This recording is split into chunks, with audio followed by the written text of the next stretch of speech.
Assalamualaikum warahmatullahi wabarakatuh. Perkenalkan, nama saya Ahmad Syahroni dengan NIM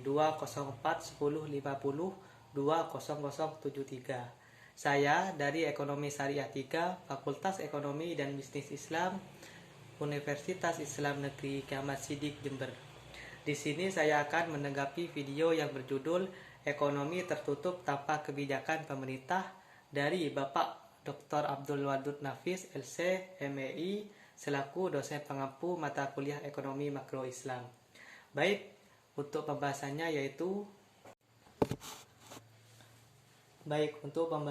yaitu tentang pengertian ekonomi dua sektor.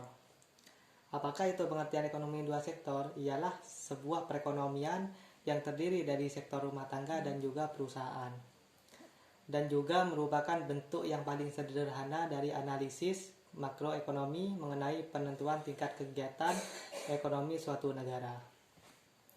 Dan pada diagram perekonomian dua sektor ini bisa disimpulkan dari rumah tangga produsen memproduksi sebuah barang lalu menjual pada rumah tangga konsumen, dan rumah tangga konsumen membayar uang, dan juga rumah tangga konsumen bisa menyewakan atau bekerja, lalu rumah tangga produsen membayar sewa atau upah, bisa disebut dengan saling menguntungkan.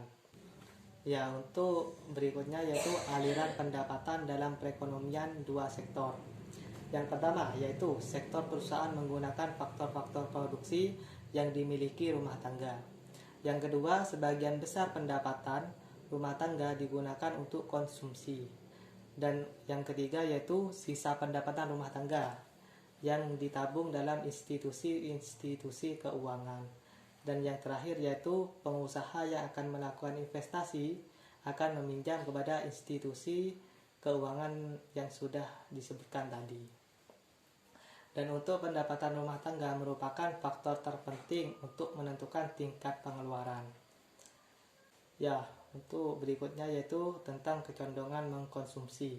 Yang pertama, kecondongan mengkonsumsi marginal atau MPC merupakan perbandingan antara pertambahan konsumsi yang dilakukan dengan disposable income yang diperoleh.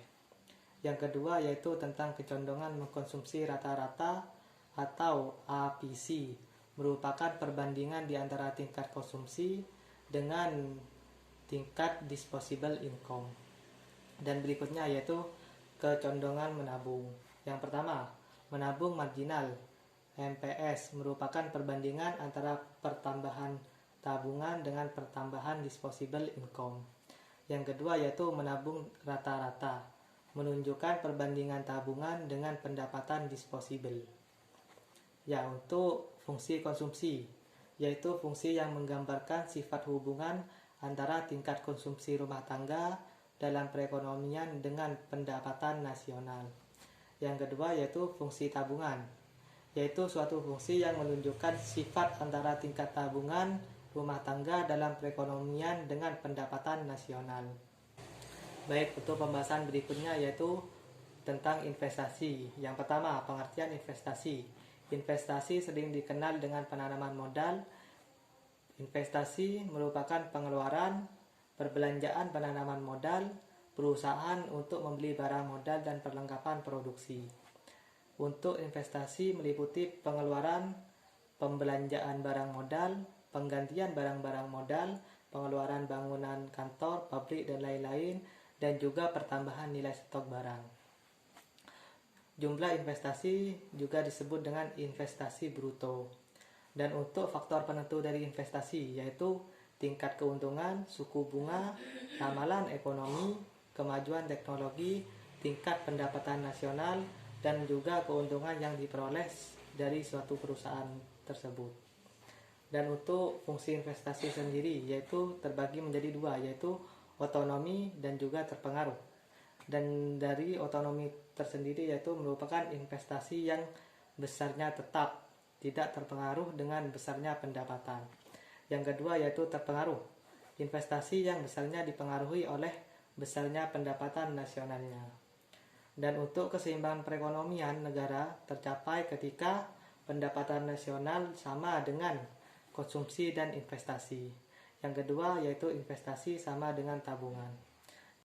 Baik, mungkin itu saja pembahasan saya dari ekonomi tertutup tanpa kebijakan pemerintah. Jika ada kesalahan maupun pembahasan dalam video ini, saya mohon maaf yang sebesar-besarnya. Assalamualaikum warahmatullahi wabarakatuh.